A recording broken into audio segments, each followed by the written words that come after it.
The U.S. Space Command launched on Thursday with a White House ceremony. It's a key step as military officials work to establish a new branch of the military known as the Space Force, which the U.S. president keeps pushing forward. U.S. Vice President Pence said, quote, "America is leading in space once again." Could the Space Command trigger a new space race among major powers around the world? Before we get down to a discussion about this, take a look at this backgrounder first. President Trump's proposed Space Force is another step closer to taking off with the launch of the U.S. Space Command on Thursday. U.S. Air Force General John Raymond will serve as the first head of the Space Command.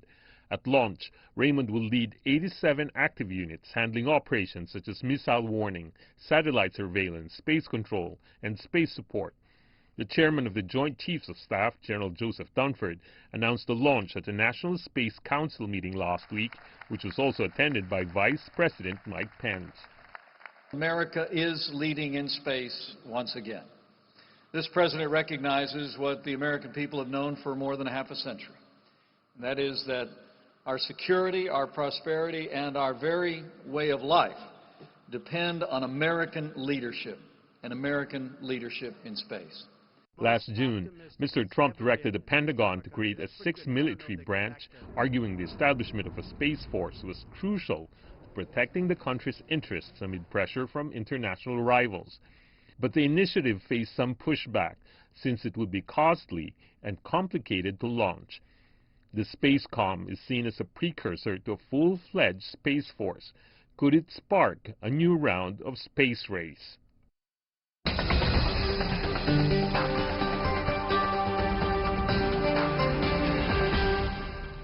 The U.S. Space Command, what does it mean for the final frontier, as they say? Let's loop in our guest, Washington, D.C., Dr. Brian Whedon, Director of the Program Planning of the Security World Foundation.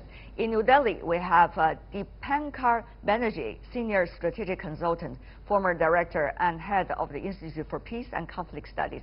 Last but not least, once again, Senior Captain Zhang Zhenshe, Vice President of the Naval Research Institute of China.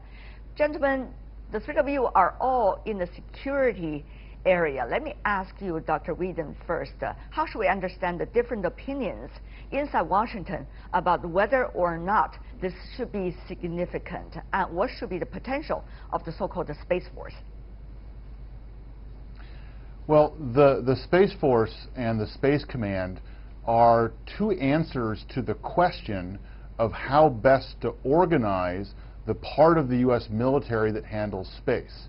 This has been a question that people in the U.S. have been debating for at least 20 years.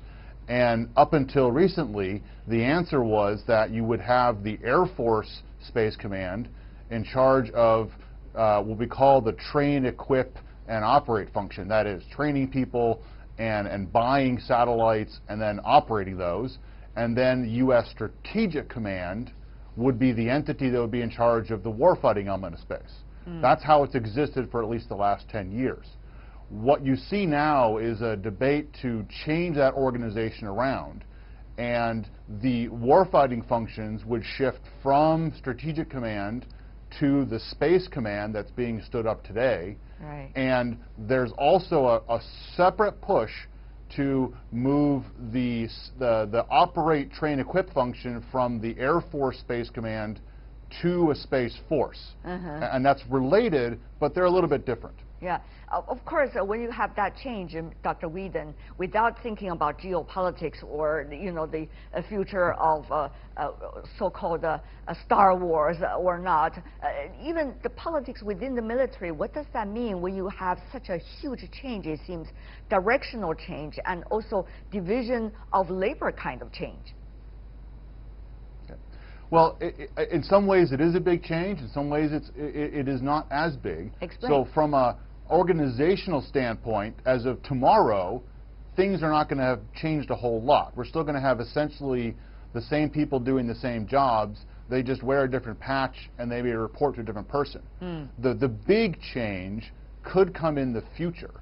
And this is an ongoing debate that links back to your question about the geopolitics.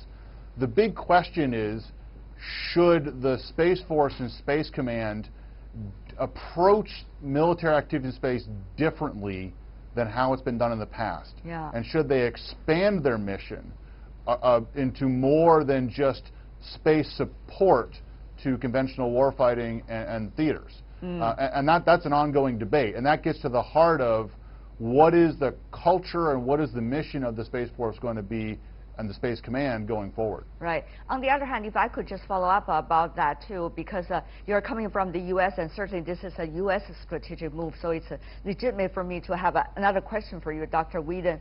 That is, people are worried because NASA, you know, for the past decades have been a symbol of how civilians could be involved in the space exploration and to see the common ground of space development for all in the world. But now people are worried whether there's going to be a militarization, whether it's about NASA or a space development potential in the United States. Yeah. No, and I can understand that worry because there's been a lot of confusion from some of the politicians and from some of the media reporting on this. The plan is that NASA is not going to be involved in the Space Command or Space Force. I see. It's going to continue to be a separate entity, and it's going to focus on civil uses of space, exploration, science, you know, the Trump administration plans to send people back to the moon. But there is this question about should the military start getting involved in things like some things to do with the moon or with things that go beyond just satellites in Earth orbit providing services on Earth. And as I said, that's an ongoing debate. There are certainly some people that definitely want the military to take a bigger, more expanded role in space, and there are others who are skeptical of that. I see. Thank you so much for your explanation. It's very important. Coming to the other two guests, one is Mr. Banerjee coming from India, the other, of course, Senior Captain Zhang from China. From China's perspective, Senior Captain, how do you see this latest development from the U.S. side? Will China follow suit? No, we think that the United States is trying to achieve the security or absolute security over other countries, because Mr. Trump has said that the United States should not only maintain existence or presence in the outer space, but also must achieve dominance in outer space. And from the achievements now, or the progress up to now, we can see that actually, and from the remarks of the high-ranking officials of the United States, including the Vice President and Secretary of Defense, they are pointing to take the advantage of others in the outer space. And many people are afraid of a new round of arms race in outer space, and also the weaponization or militarization of the outer space. Are you worried? Is China worried? Yeah, sure. China has publicly said that we'll never conduct the arms race or push forward militarization in outer space. But from the achievements or progress that have happened in the United States, the outside world maybe is much worried about this possible trend. Mr. Banerjee, coming from Indians' perspective, of course you have seen the history in which the so-called Star Wars scheme, in a way, has put off balance the potential of the United States and the former Soviet Union in the Cold War days. Now, we see some similar attempts coming from the U.S. in a very different context now. Mr. Banerjee, as an emerging economy and as India also exploring the outer space development, what do you make of the latest? You have raised some very interesting issues. The setting up of the Space Command in the United States Armed Forces is a very significant development. It will go down in history as one of those measures that will alter, in a significant sense, the strategy of military warfare in the future. Currently, we only have a Space Command, 87 units which are already dealing with space issues from the Air Force have been put under its command. But a Space Force will come into being sooner than perhaps later.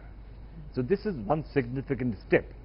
Now, looking back, The 1967 Outer Space Treaty, negotiated with great skill, period of time, lays down for the world, and it's got a maximum number of acceptance globally, accepted by the world, lays down the groundwork, lays down the rules for deployment of forces, utilization of space, for military warfare, and for such things.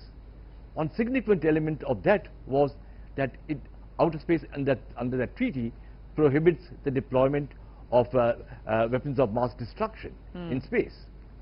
So the trend towards demilitarization of the space is perhaps it's being turned now, and we'll see greater competition, greater attempts at militarizing outer space and the space capabilities for the purpose of furthering military interests. Very so interesting. This is an important step, pointing us perhaps to that direction. And Mr. Banerjee, are you worried a revisit of history from your perspective, given your rich knowledge of history so far, sir? In a sense, I think technologically one would perhaps have to accept that technological advancement was leading us in this direction. And so in that sense, the Outer Space Treaty was an attempt to legitimize, legalize, and control that element. I think we must not forget that objective. So notwithstanding, the Space Force, under the Space Command, they will, of course, let there be no doubt, other countries, whatever the resources, much lesser amount and extent than the United States, will approach in a similar manner and look at how they will also, to their limited capability and competence, adopt those ways. I see. So we will be seeing the beginning of an arms race in outer space. Dr. Whedon, I guess Mr. Banerjee's point is well articulated. That is, there is concern that at the time when some of the multilateral platforms are not being respected by some important members of the international community, how a current apparent possibility for arms race in the outer space could be destructive to us all. So, Dr. Whedon, how do you look at the issue right now, particularly given the force and the command just being established? So, I mean, I have concerns of myself, and that concern is, it's a bit different. The concern I have is what we're seeing is a trend across multiple countries, not just the United States, but also Russia and China and India and France and many other space powers, of growing military uses of space and reliance on space for military and national security purposes. And the concern is that if there's going to be a future conflict, that there's not only going to be air forces and ground forces and Navy forces involved in that conflict, but there's going to be space as well. And that conflict might extend into space. And the concern, I think, for everyone is if a conflict on Earth does extend into space, is that going to disrupt some of the space services that the global society and economy relies on for communications, for navigation, for weather?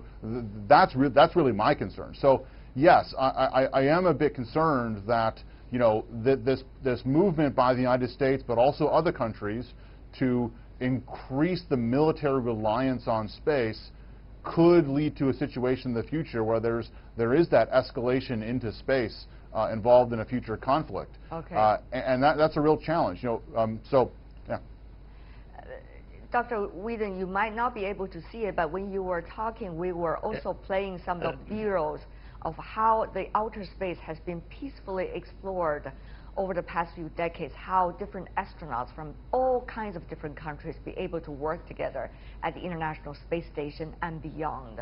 It is always very heartwarming photos and pictures to begin with. And I want to come back to you, Senior Captain Zhang, about that. Now, it's obvious that the trend is already there. Is there anything that the parties could do to bring back any destructive possibilities of the current direction? Senior Captain John. Well, I think the establishment of the Space Command by the United States reminds people of the old Space Command, which was established in 1985 by the Reagan administration. At that time, the Space Command was used as a tool to develop the so-called Star Wars plan. Yeah. So now many people are really worried about the real intention of the United States, because from the public words or statements from the U.S. side that they are achieving the supremacy or dominance in the outer space, and also people are afraid in the future the United States will use space assets to attack other countries' space assets, including the internet. And in the future, we are afraid that the United States will use their space assets to attack other countries, the targets on the ground. So I think the best way is the cooperation between all the countries, among all the countries for peaceful use of the outer space. Senior Captain Zhang Zhenshe, the Pankar Banerjee from India, and Brian Whedon coming from the U.S. Thank you so much, gentlemen, helping us to understand more about what exactly is the real nature of this latest development. Really appreciate it. Thank you. That's all the time we have for today. If you'd like to see more, try to find us, World Insight, CGTN, into your search engine. Check out our YouTube channel. Also follow us on Twitter, Facebook, Sina Weibo. From me, Tian Wei, and everyone on the World Insight team, thanks for watching. Tune in again next time for more insights across China and around the world. Good night.